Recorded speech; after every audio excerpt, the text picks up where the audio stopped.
Good morning and welcome to the Arch Resources second quarter 2023 earnings call. All participants will be in listen-only mode. Should you need assistance, please signal a conference specialist by pressing the star key followed by 0. After today's presentation, there will be an opportunity to ask questions. To ask a question, you may press star, then 1 on your touch-tone phone. Please note this event is being recorded. I would like now to turn the conference over to Dex Sloan, Senior Vice President of Strategy. Please go ahead. Good morning from St. Louis, and thanks for joining us today. Before we begin, let me remind you that certain statements made during this call, including statements relating to our expected future business and financial performance, may be considered forward-looking statements according to the Private Securities Litigation Reform Act. Forward-looking statements, by their nature, address matters that are, to different degrees, uncertain. These uncertainties, which are described in more detail in the annual and quarterly reports that we file with the SEC, may cause our actual future results to be materially different than those expressed in our forward-looking statements. We do not undertake to update our forward-looking statements, whether as a result of new information, future events, or otherwise, except as may be required by law. I'd also like to remind you that you can find a reconciliation of the non-GAAP financial measures that we plan to discuss this morning at the end of our press release, a copy of which we have posted in the Investors section of our website at archrsc.com. Also participating on this morning's call will be Paul Lang, our CEO, John Drexler, our COO, and Matt Giljam, our CFO. After our formal remarks, we'll be happy to take questions. With that, I'll now turn the call over to Paul. Paul? Thanks, Dick, and good morning, everyone. We appreciate your interest in Arch and are glad you could join us on the call this morning. I'm pleased to report that the Arch team continued to execute at a high level in its core metallurgical business during Q2, delivering another first quartile cost performance.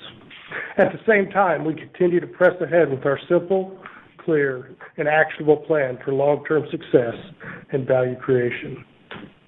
During the quarter, the Arch team showcased the significant cash-generating capability of the company by delivering $130 million in adjusted EBITDA and generating $151 million in discretionary cash flow, despite a softer market environment.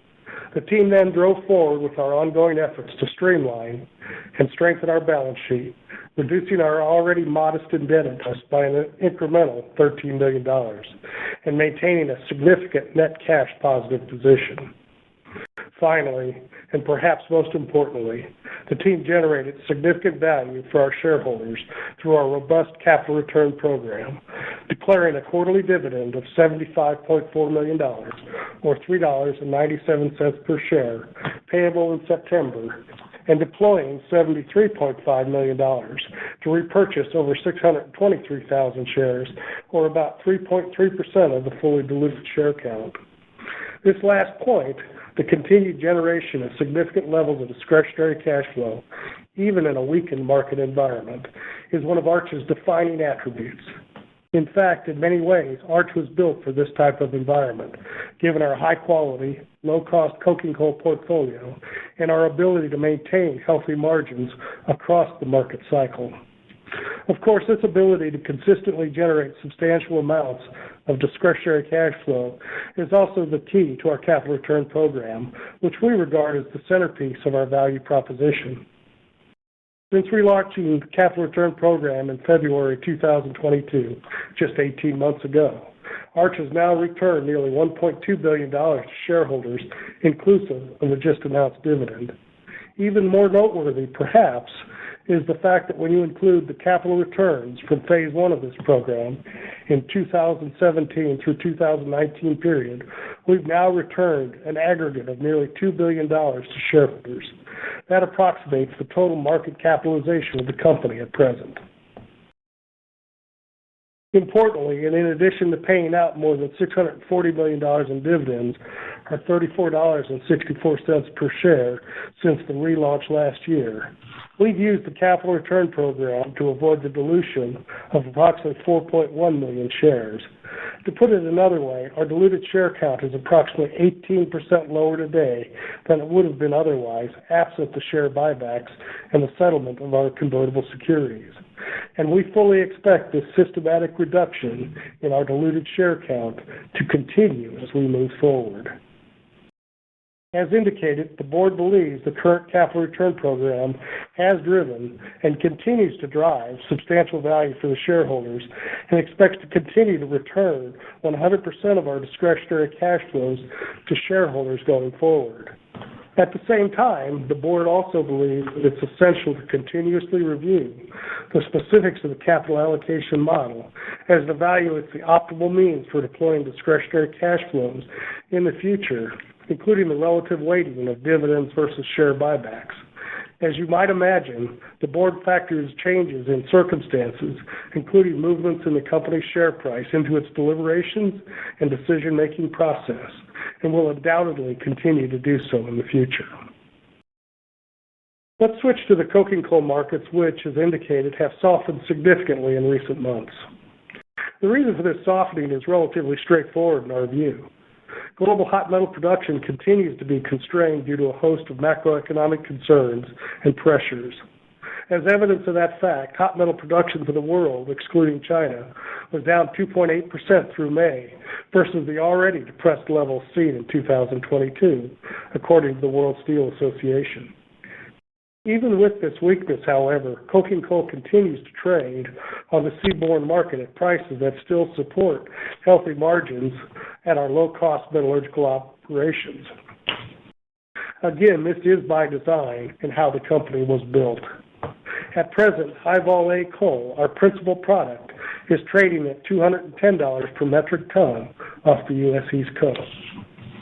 While demand is weak, the supply side of the coking coal markets remain constructive in our view, due principally to years of underinvestment in both new and existing coking coal capacity. Exports from Australia, the United States, and Canada, the principal suppliers of high-quality coking coal to the global seaborne market, are down nearly 3 million tons in aggregate year-to-date, against last year's already constrained levels. Significantly, this drop in seaborne coking coal volume occurred despite generally strong pricing over the course of the past 6 years. In addition, there is evidence that recent price levels are beginning to exert pressure on marginal cost producers, with news that 2 U.S. metallurgical complexes have closed in recent weeks. Based on this, we believe the current netback pricing is reaching the marginal cost of production and starting to pressure metallurgical coal volumes. In summary, we believe Arch is exceptionally well positioned to generate significant value in the current market environment and equally well positioned to capitalize when the global economy begins to recover and gather steam. In recent quarters, we've expanded and strengthened our world-class coking coal portfolio, increased the global reach of our high-quality coal products, reduced our indebtedness while building and maintaining a net cash positive position, greatly simplified our capital structure, and extended our industry-leading ESG practices. We're pressing ahead on all these fronts with the objectives of enhancing our position even further. Through these substantial and ongoing efforts, we believe we've laid a strong and durable foundation for the long-term value creation, with the capability to generate significant levels of discretionary cash and to return robust amounts of capital to our shareholders in a broad range of market environments. With that, I'll now turn the call over to John Drexler. John? Thanks, Paul, and good morning, everyone. As Paul just discussed, the Arch team maintained excellent operational momentum in Q2, as highlighted by yet another first quartile coking coal cost performance, along with a stronger than anticipated result from our legacy thermal segment. Let's begin with a brief discussion of ongoing progress in our core metallurgical segment. To begin with, and of particular note, Q2 represented Lear South's strongest production quarter to date as we continued to systematically drive up productivity rates at that world-class asset. We remain confident we will achieve still stronger execution in the quarters ahead. Coking coal sales for the metallurgical segment as a whole totaled 2.3 million tons in Q2, consistent with the guidance we provided in April.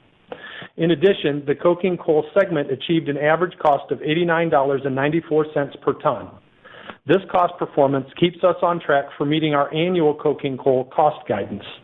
Inclusive of Q1, the metallurgical segment has now achieved an average per ton cost of $86.54 through the first half of the year. Let's turn now to our legacy thermal segment, where the team continued to deliver significant cash flow in excess of capital requirements, and did so even while addressing the previously discussed localized geologic challenges at West Elk. During Q2, the thermal operations contributed total segment-level EBITDA of $29.2 million, which was substantially higher than initially anticipated. In short, the Powder River Basin operations rose to the occasion, demonstrating excellent cost control and delivering solid margins, which acted to counterbalance to some degree the near-term challenges at West Elk. On the West Elk front, we remain on pace to transition through the issues noted last quarter and expect to be back to business as usual at West Elk starting in Q4. As indicated, we continue to harvest significant levels of cash from our thermal operations in keeping with our long-term strategy. Since the fourth quarter of 2016, the legacy thermal segment has now generated a total of over $1.3 billion in adjusted EBITDA while expending just $154 million in capital. Now let's spend a few minutes discussing Arch's marketing strategy and execution before I pass the baton to Matt for some additional color on our financial position and results. As Paul noted, coking coal demand has been relatively soft of late, despite a degree of resilience in coking coal prices. At present, we have committed more than 80% of our projected coking coal production for the second half of 2023, so our volume exposure is limited. In fact, as indicated, we anticipate a 5 to 10% step up in coking coal sales volumes in Q3. As for our thermal segment, we expect to ship approximately 60 million tons from our Powder River Basin operations in 2023, while rolling about 5 million tons of our committed and priced Powder River Basin volumes into 2024. While we would prefer to ship the volumes as planned this year, we are willing to work with our customers in exchange for volume and/or price considerations on future shipments. Finally, let me give you a quick recap of our strong ESG performance year to date. In the critically important safety arena, Arch's subsidiary operations achieved an aggregate lost time incident rate of 0.47 per 200,000 employee hours worked through the first half of 2023. That's nearly 5 times better than the industry average. At the same time, we maintained our perfect performance in environmental compliance, reaching the midpoint of the year with 0 environmental violations and 0 water quality exceedances. In addition, we published our 2023 sustainability report in June, which can be found on our website. This report, which I recommend to everyone on this call, details our comprehensive efforts across a wide range of ESG metrics and also reports on the 47% reduction in CO2 equivalent emissions we have achieved at our operations since the base year of 2011. Finally, I would like to highlight the fact that the Black Thunder Mine was honored by the state of Wyoming with the 2023 Excellence in Mining Reclamation Award during Q2. On behalf of the entire management team, I want to extend my congratulations to the workforce for that significant achievement. Again, we are focused on setting the standard for the industry in the sustainability arena, and this award is emblematic of our success in doing just that. With that, I will now turn the call over to Matt Gilliam. Matt? Thanks, John. Good morning, everyone. We are pleased to report another quarter of strong earnings and robust cash flows in the second quarter. Starting with earnings, EBITDA for the quarter totaled $130 million, a result that was lower both sequentially and as compared to last year's second quarter, as market prices for both metallurgical and thermal coal weakened significantly over the course of the quarter. In fact, average high-vol A prices in the second quarter were approximately $75 per ton lower than the first quarter average, and more than $200 per ton lower than last year's second quarter. When comparing only to recent quarters, however, it is easy to miss the strength of the earnings, both on a consolidated basis and in our core metallurgical segment. Compared to the quarterly average from 2017 through 2019, a period of fairly strong metallurgical markets, Q2 2023 consolidated EBITDA was approximately 30% higher than the historical average. And in our metallurgical segment specifically, this quarter's EBITDA was nearly 80% higher than the historical average, showing the impact of Leer South as it advances toward target production levels. Turning to cash flows, operating cash flow in the second quarter was $197 million, and while that was lower than last year's second quarter, it was an increase of over 56% sequentially. As you recall, cash flows in this year's first quarter were reduced by a substantial increase in working capital. As expected, some of that working capital was converted to cash this quarter, resulting in a benefit of more than $62 million. Capital spending for the quarter totaled just over $46 million, with spending for the first half of the year now ratable with our annual guidance. Discretionary cash flow for the quarter totaled $151 million, and our board has declared a dividend of 50% of that amount, or $3.97 per share. The dividend will be paid on September 15th to stockholders of record on August 31st. Regarding the second 50% of discretionary cash flow, as we discussed on last quarter's call, second quarter efforts were focused on share repurchases, as we deployed over $73 million to buy back more than 623,000 shares. We ended the quarter with cash and short-term investments of $235 million and total liquidity of $361 million, including availability under our credit facilities. On the liability side of the balance sheet, we continued to reduce debt and other liabilities. We paid down an additional $13 million of debt during Q2, bringing the total outstanding to less than $138 million at June 30th. We also completed nearly $8 million of final reclamation in the quarter, with $5 million of that at Black Thunder. And we grew the thermal mine reclamation fund by $1.5 million via interest earnings. Moving on to our capital structure and share count, for the first half of this year, we have reduced our fully diluted count by nearly 1 million shares, including share repurchases and repurchases of convertible bonds, and factoring in shares issued pursuant to warrant exercises. That reduction represents approximately 5% of the year-end 2022 total. Looking forward to the remainder of the year, we expect continued reductions in the diluted share count as we execute on the capital return program. We currently have nearly 419,000 warrants remaining outstanding and expect those to be exercised over the next several months. While those exercises will increase the basic share count, there should be no impact on the diluted count. Finally, while we have repurchased all of the convertible bonds, the cap call that we purchased at the time of the bond issuance remains outstanding. The cap call is not factored into our fully diluted share count or otherwise reflected in our financial statements, but its intrinsic value remains approximately $62 million. Turning now to the remainder of 2023, we have largely maintained our operational and financial guidance in line with last quarter. However, in the thermal segment, we have reduced our expected sales volumes by 2 million tons to reflect additional carryover into future periods. From a timing perspective, thermal segment performance will continue to be impacted in the third quarter as we transition West Elk to the new longwall panel. We continue to expect a full contribution from West Elk in Q4. Looking at cash flows, I wanted to point out several items that will impact discretionary cash flow over the remainder of the year. First, we expect a working capital benefit in the back half of the year as we continue to unwind some of the build that occurred in the first quarter.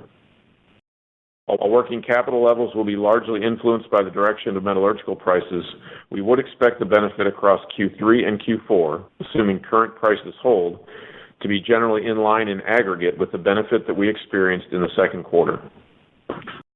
Next, as part of our ongoing efforts to reduce liabilities and streamline the balance sheet, we will be terminating our cash balance pension plan later this year. The plan is very well funded, but we anticipate a final contribution of up to $10 million that will be made in the third quarter.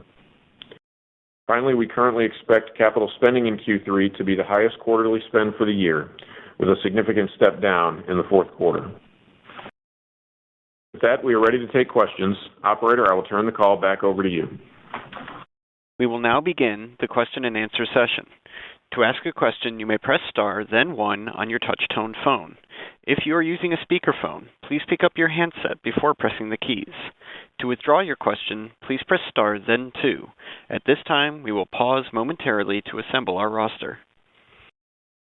Our first question comes from Lucas Pipes of B. Riley Securities. Please go ahead.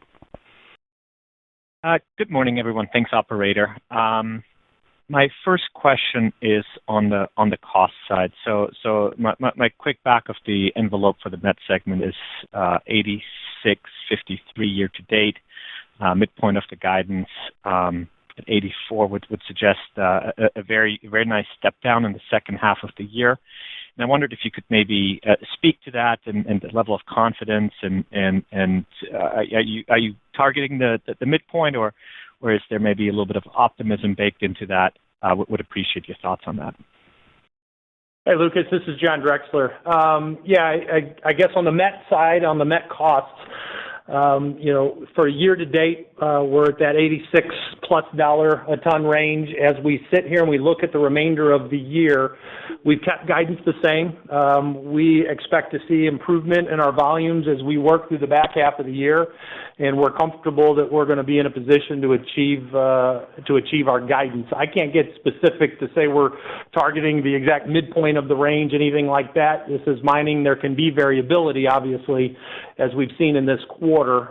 Some of the influence of this quarter was impacted by higher shipments from our continuous miner operations. Obviously, they have a higher cost structure. That all comes down to just timing of shipments, timing of vessels within a quarter, et cetera. So that did have some influence. But as we sit here for the remainder of the year, we feel good about the cost guidance that we have out there and what we're pushing towards operationally for the remainder of the year. Thank you very much, John. That's helpful. I want to stay on the met segment for the second question. Again, kind of anchoring the question around the midpoint of guidance, 9.3 million tons, and you have 8.1 million tons committed. And I wanted to get a sense for what the appetite is in the market for spot tons. I assume that delta between 9.3 and 8.1 would go into the spot market. Maybe that's a wrong assumption. But what's the appetite out there, and what sort of pricing would you expect to achieve on those uncommitted tons? Thank you very much. Yeah, Lucas, good question. As we sit here today, we're very confident and comfortable with our met book and the remaining exposure that we have out there. The sales team's done a great job in managing the portfolio as we've seen a weakening and softening in prices. Given our suite of products, the qualities that we offer into the marketplace, the customers that we've built and gotten comfortable with our production, as we sit here today, we'll continue to manage and are comfortable with the guidance that we have out there for shipments. Obviously, it'll continue to be influenced by the market, but as we sit here today, we're comfortable that the team will continue to operate and execute and achieve those levels of sales. Very helpful. Thank you, John. And then I'll squeeze one last one in. It's a question I get fairly often from investors. When I look at the asset side of your balance sheet, fund for asset retirement obligations, $139 million, and then when I look at the liability side, ARO obligations, $235 million. So I wondered if you could comment on that discrepancy. What is that in the PRB? And if so, are there additional contributions planned for the asset side? How should we think about that? Thank you very much for your additional color on this. Yeah, Lucas, this is Matt. The funding that you see on the asset side of the balance sheet, that's primarily directed for Black Thunder and the long-term obligations there. Obviously, that's the lion's share of what's on the balance sheet in terms of the liability, but specifically we're funding toward that long-term obligation, and that has to do with a variety of factors. One, obviously, because it's the largest and because a lot of that work will be spent after that mine is no longer generating significant cash flows. We're trying to make sure that we're well protected for that, and given uncertainties around the long-term life of coal plants in the U.S., we want to make sure that we have enough funding to be able to make the right decisions with that. Regarding the reclamation for the other mines, obviously that will be something that we do on an ongoing basis, and we've continued to do, and expect that those aren't things that we're going to have to pre-fund to a large degree. Although as you get closer to the end of a mine life, that certainly could change. But that's really the funding is basically for Black Thunder. John? Yeah, Lucas, in addition, I mean, obviously, as we've demonstrated quarter after quarter, year after year, we're very focused on maintaining in a small footprint in managing those liabilities aggressively. And I think it's emblematic, as we indicated, with Black Thunder winning the reclamation award that it did from the state of Wyoming. It's just a tremendous focus of our team along environmental stewardship, along our ESG principles, and we'll continue to manage all of that aggressively as we move forward. The last thing I'd mention is that, with the interest rate environment that we have today, obviously much more favorable than when we put the funds in place, we would expect that the interest earnings on that fund are going to do most of the work in terms of growing that to the ultimate level that we need. And, we probably, as we forecast it today, need something less than $20 million of contributions from cash flow to be made sometime over the next handful of years in order to make sure that we've got a fund that matches the liability when it ultimately needs to be paid out. Lucas, this is Paul. I think the last bit of color I'd give you is that, as you look back, the last couple of years, the concern really was the liability at Black Thunder, and that's what the reclamation fund was really set out to address. You think about the other mines that make up the rest of that difference, those are all 20-plus years out, and there just isn't a concern or a clamoring to do anything right now about those liabilities. So I think we feel good about where we're at. I think the Black Thunder fund has really diffused the concerns. So I think what we've done is put it in a very good place. Very, very helpful. So really, like, Matt, if I understood this right, tens of millions of dollars over the next couple of years. So like maybe an incremental $5 million or so of cash outflow per year. Is that a reasonable ballpark, or would you comment on that?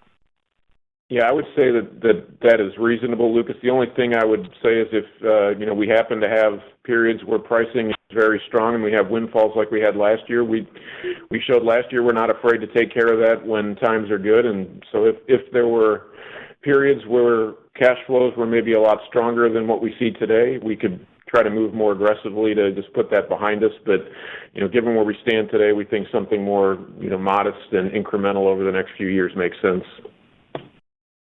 Very helpful. I appreciate the comments and answers, and continued best of luck. Thank you. Thank you, Lucas. Our next question comes from Nathan Martin of The Benchmark Company. Please go ahead. Hey, good morning, guys. Thanks for taking my questions. Hey, Nate. Hey, Nate, Matt, how are you? let me start with, I'm doing great, thanks. Matt, can I just start with you, I think, a clarification point on your working capital return comments. I think you said 3Q, 4Q should be equal and kind of in balance with the aggregate for the second quarter return. So second quarter return is about $62 million. Are you saying around $30 million each then to be returned in 3Q and 4Q is the way you see it today? And Nate, I would say we're certainly expecting around that $60 to $65 million over the course of the back half of the year. I would caution that may end up sliding more into Q4. Just the way the vessel timing shapes up here in Q3, it does look like we may end up with shipments weighted toward the back half of the quarter, which could push some of that benefit more into Q4. The way I'm looking at it today is probably more, call it 1/3 in the third quarter with the remainder in Q4. But obviously, changes in both pricing and vessel timing could have a big impact on that. Got it. That makes sense. But just to confirm, it's kind of an aggregate of that $60 to $65 million is what you would see in the back half. That's correct. Okay, got it. Perfect. And then maybe shifting over to the met side of the business. John, maybe for you, any thoughts on where you are in driving the costs at Leer South down to kind of the expected levels post-ramp? Yeah, Nate, we've continued to see ongoing improvement at Leer South in productivity and managing the costs, culminating here in achieving the highest quarterly volumes that Leer South has had since the longwall has started up. So the team is very focused on continuing those efforts. Clearly, we're expecting an improvement and shipment levels in the back half of the year that would align with, ongoing improvements across the entirety of the portfolio, met portfolio, including Lear South. So, Lear South's starting to find their groove and really move things along, and proud of them for the efforts that they've had in taking that forward. And John, while I have you, would you kind of expect, at least the way you see, shipping schedules currently, would you kind of expect a shift back more towards, a normal mix of long-haul coal versus CM coal into the back of the half of the year? Yeah, as we play out the entirety of the year, Nate, I would absolutely agree with that statement that we would expect just the typical back half of the year splits between the various qualities of coal that we have. Okay, great. And then maybe you guys also mentioned the high vol A spot price is about $210 a metric ton today. Could you just maybe walk us through the math to get to an indicative net back there? What kind of rail and port fees should we assume, kind of at that price? That'd be very helpful. Yeah, Nate. So sorry, excuse me, guys. So yeah, at that 210 level, the way you would think about that is that's a metric ton delivered in the vessel, and that's the U.S. East Coast assessment. So, $210, that takes you down, call it $20 for the easy math, to $190. Look, our rail rate has been sort of capped out, and it was capped out again in Q2 at around $60. And the reason that is that the rail rate is, and the way the contracts work, is dictated by pricing that prevailed in Q1. And as you'll recall, in Q1, the average high vol A price was $307. So that's at that level, we sort of cap out at the rail rate. That was with us again in Q2 because we're effectively one quarter in arrears. Well, that should be beneficial to us in Q3 and going forward, given that prices have come down. Now, the counterbalance is that prices have come down. So, we get lower prices, but we'll have a lower rail rate. So that's useful. But if you take that, if you go to the 210 to the 190, and then you say it's $60, that puts you, at the roughly 130 level is kind of where that puts you. And quite frankly, if you run the math, that's kind of where we ended up for the quarter. It's the step down from Q1 to Q2 was relatively predictable, and then again, we should get some benefit in Q3. Okay, Deck, that's very helpful. And then my, kind of back of the envelope math for incremental met tons that you guys priced was in, roughly the high 130s. So I think that makes sense, and I appreciate that.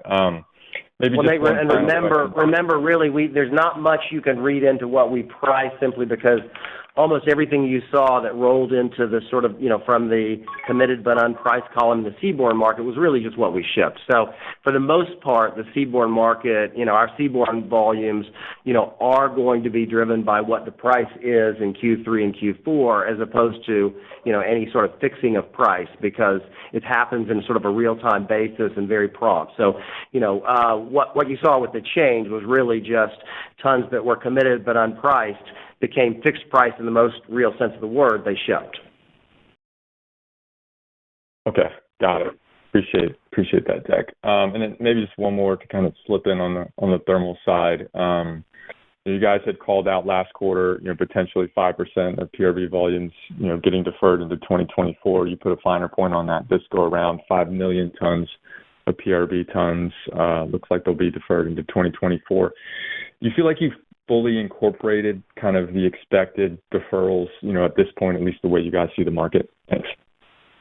Yeah, Nate, as we look at the market today, just given the soft thermal market, the price of gas, kind of where we see things, stockpiles, et cetera, we're real comfortable kind of with the strategy that we have in place, where if, we see customers that have an issue that we have conversations with, if they're willing to work with us, we'll consider rolling tons over.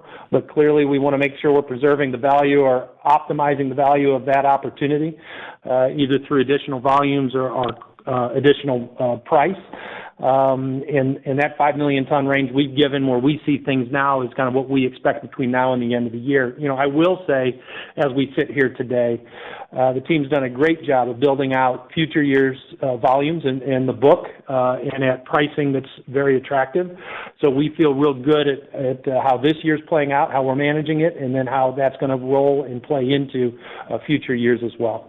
And they just to expand on that. I mean, really, that's how we built out the book that we've built out is through opportunities like this. So, we don't view this as a negative. We're happy to work with our customers as long as we get additional and incremental value, and that's how we've built out the out years. And so, while 60 million is where we think we'll shake out, and we'd like to ship 60 million tons, as long as the opportunity creates more value for shareholders longer term, we're willing to have those conversations. And so we don't view it as a negative. And quite frankly, again, as you look to next year, we're starting to have a really quite solid position for another significant contribution from the thermal segment that's already baked in. So we feel good about it. Jack, any way you want to put a number on how many tons you have committed on the thermal side for next year yet? All I would say is that, look, if we're going to ship 60 million tons this year, whether we can get to 60 million tons for next year is to be determined. But again, we are in a position where that's not unachievable. So I think that tells you that even in a market that's declining, we continue to have a very substantial book even for 2024. And look, a good start on 2025 as well. So in fact, a really solid position for 2025 as well. So feeling really good about the visibility there. And then obviously as you get into the out years, we'll see where the market goes, and we're ready to be, nimble and react to, whatever the demand picture, in fact proves to be. Great. Very helpful, guys. I'll leave it there. Appreciate the time, and best of luck in the second half. Thank you, Nate. Appreciate it, Nate. Our next question comes from Katja Jancic of BMO Capital Markets. Please go ahead. Hi. Thank you for taking my question. First, on the West Elk, I think last quarter the expectation was for West Elk to improve in 3Q and then reach more normalized level in fourth quarter. Is that still true? Yeah, Katja, I think as we sit here today, what we're doing at West Elk and the challenges we've encountered, what we represented last quarter, and as we're communicating this quarter, I think we continue to feel real good, and we are on plan as we developed our plans to manage through the issue. I can report, we indicated that we were going to be moving a longwall from a panel that was creating the challenges that we had to an area of the reserve that was going to be higher quality, where we wouldn't have the types of challenges that we've had. The team's done a great job, and I can report that we're actually beginning the process of that longwall move in the next couple of days. That, sets in play, kind of that process to get ramped up in that next panel, once again, where we expect better conditions. So as we've indicated, Q2, Q3 would be meaningfully impacted by the issues and the challenges, but back to more normal conditions and expectations, normal operations in Q4.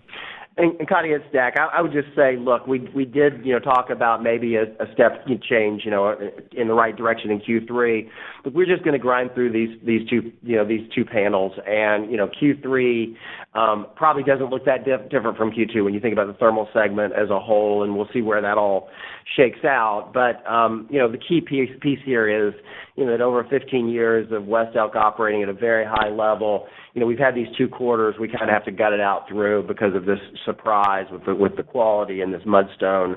And so, look, I wouldn't expect any significant change. Another modest contribution in Q3 from the thermal segment, and then Q4 we should be back on our horse.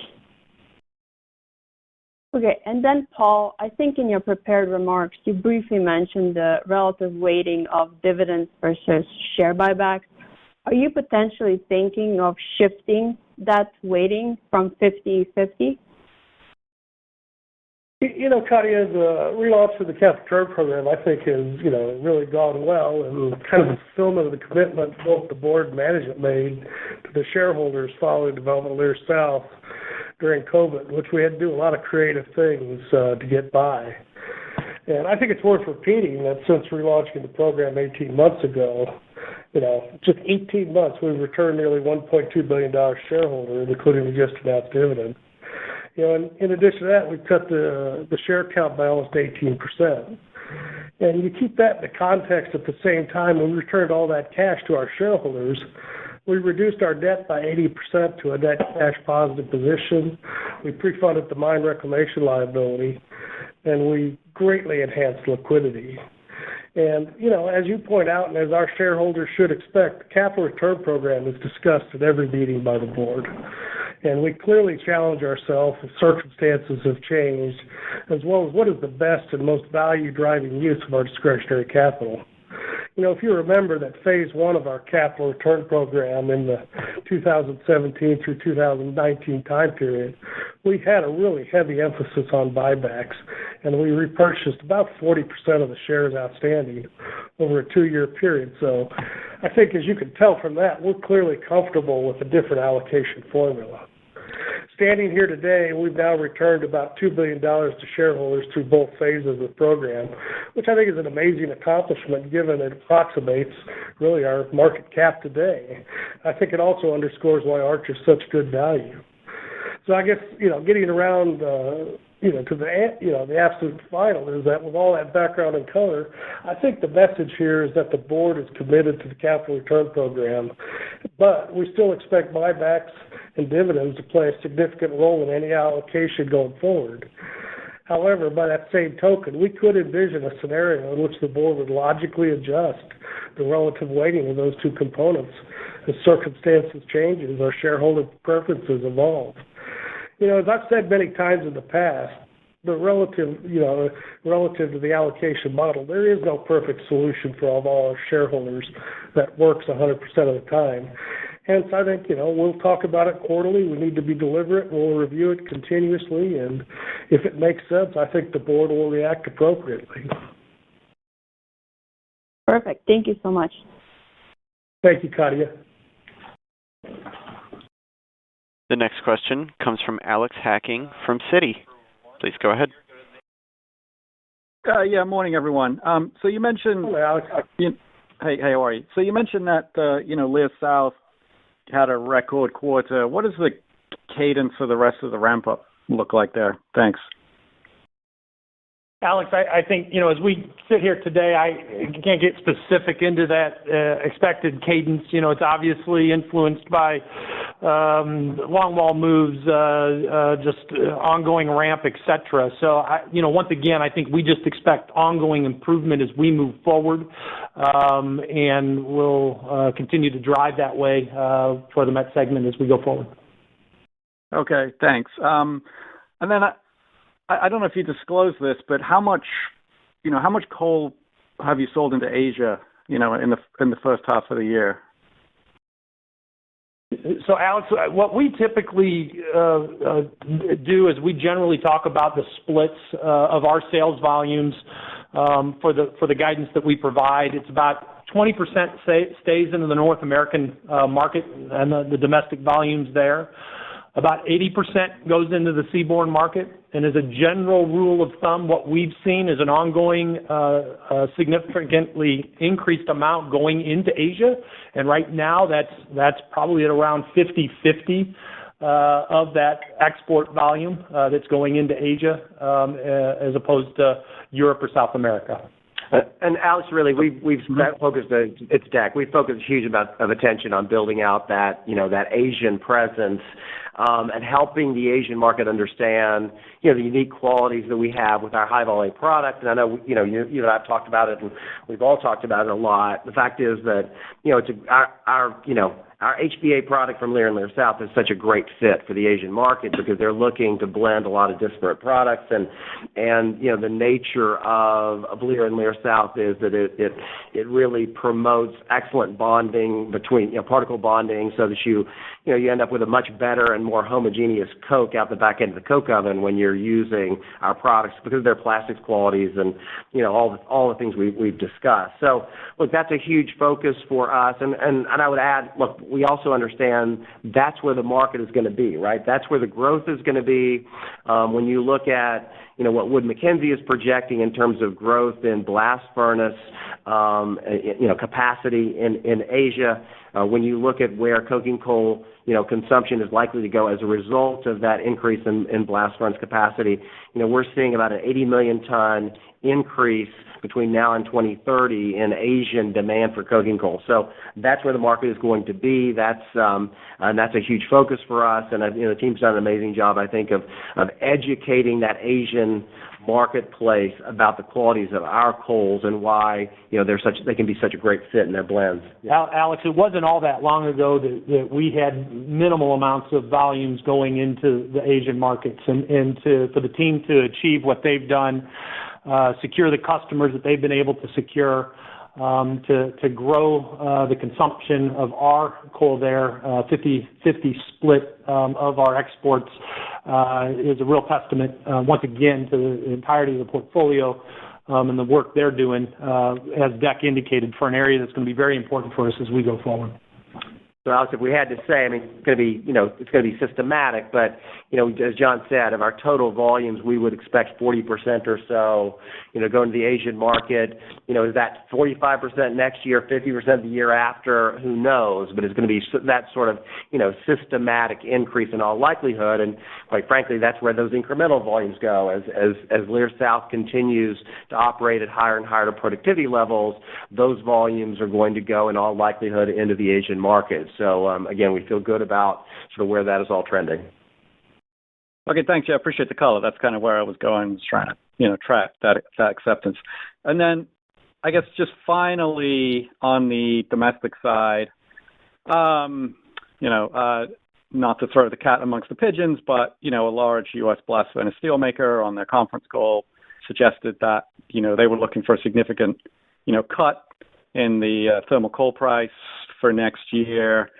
I guess how do you think about, as you head into next year, kind of a trade-off between, domestic market and seaborne market, and how much flexibility, do you have to put incremental tons into the seaborne market if that seems like the best economic option for you? Thanks.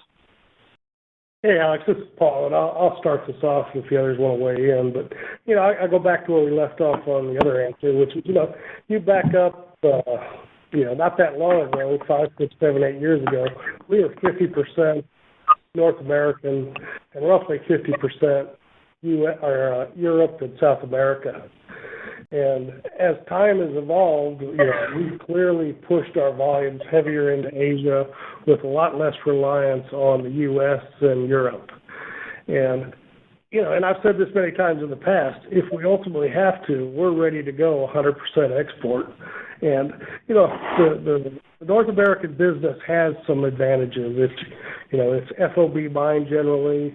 It has a lot less working capital implications, but there is a cost to keeping it in North America, if there's a discount to keeping it in North America versus what we view the seaborne market, we're quite willing to go into the seaborne market and just sell on an index basis rather than lock in a lot of volume in North American business.